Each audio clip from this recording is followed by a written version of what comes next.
In this video, I'm going to share with you 14 ways you can destroy your Christian marriage. Are you ready? I'm Rachel Laurie, transformational Christian marriage coach and co-founder of Turnaround Marriage. And Scott and I have walked with hundreds of Christians on the brink of divorce, showing them how to be able to build a connection, resolve conflict, and heal their marriage on the rocks. So here they are, rapid fire. You guys ready? Number 1, talk more than you listen. Just try to get your own point across. You want to make sure that you are heard and don't worry about whether your spouse feels heard. Number 2, always try to win the argument. Obviously, being right is the most important thing. This is a fantastic way to destroy your marriage. Number 3, be defensive. Anytime your spouse brings something to you, always turn it back around on them. Tell them why it was their fault. Tell them why it wasn't actually on you, and find a way to deflect. Okay? Number 4, criticize your spouse. This is a fantastic way to destroy your marriage. Find the nitpicky little things that you can criticize, that you can point out, that you can bring up in moments of conflict. Number 5, complain constantly. Just be annoying to be around.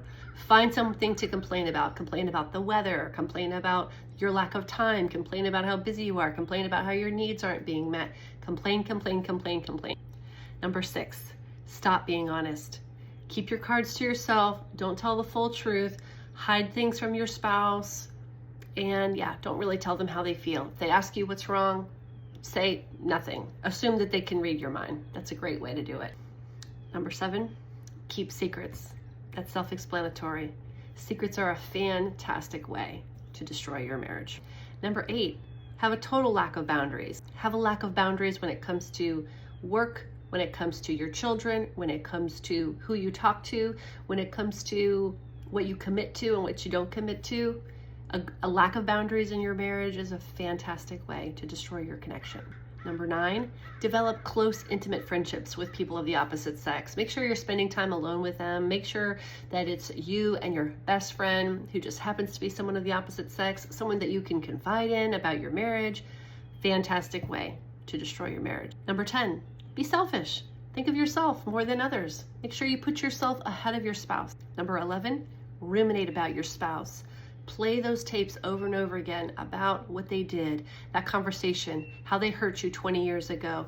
Ruminate, ruminate, ruminate. Number 12, assume the worst. Assume it was because your spouse was being selfish. Assume it was because they weren't putting you first. Assume it was because they were lying, they were cheating. Assume it was because they don't really love you. Assume the absolute worst about your spouse. Number 13, sweep things under the rug. It's so much more important to just have peace. Don't fight about those things. Just don't talk about them. Just push them under the rug. They'll disappear for now. And number 14, be emotionally reactive. The more reactive you can be, the harder it's going to be for your spouse to feel safe sharing their heart with you. And so that's a fantastic way to destroy the connection that you have in your Christian marriage. So what if we reversed all of those? What if I gave you rapid fire, some things you can do right now to help build the connection in your Christian marriage? How about listen twice as much as you talk? God gave us 2 ears and 1 mouth. Drop your defensiveness. Truly hear your spouse. Hear to understand, not to just respond. Build up your spouse. Let them know what you appreciate and admire about them. Build them up. Stop complaining. Learn to be honest. Share your heart openly and honestly, but do it with love and respect. Keep no secrets in your marriage. There should be absolutely no secrets. There should be nothing on your phone that you wouldn't want them to find. There should be no conversation you wouldn't want them to overhear. Keep no secret. Secrets destroy relationship. Have healthy boundaries. Healthy boundaries with your work-life balance. Healthy boundaries with your children, what they're allowed to do and not allowed to do. Healthy boundaries with your spouse. Healthy boundaries with other people. Don't let everybody else pull and clamor at you so that you're pulled in a million directions and then you have nothing left for your spouse. Have no close friendships with people of the opposite sex. It's just not a good idea. Your closest friendships should be your spouse and should be people of your gender. That's just the safest way to go. Be selfless. Put your spouse and the needs of your spouse ahead of your own. How about thinking good thoughts about your spouse? How about believing the best about them? How about remembering the reasons why you married them and calling that out? Learn how to have hard conversations without storming off, without shutting down, without yelling and screaming. Learn how to develop that emotional mastery. Develop the skills of emotional regulation as well as emotional intelligence. These are some fantastic ways to help strengthen your Christian marriage.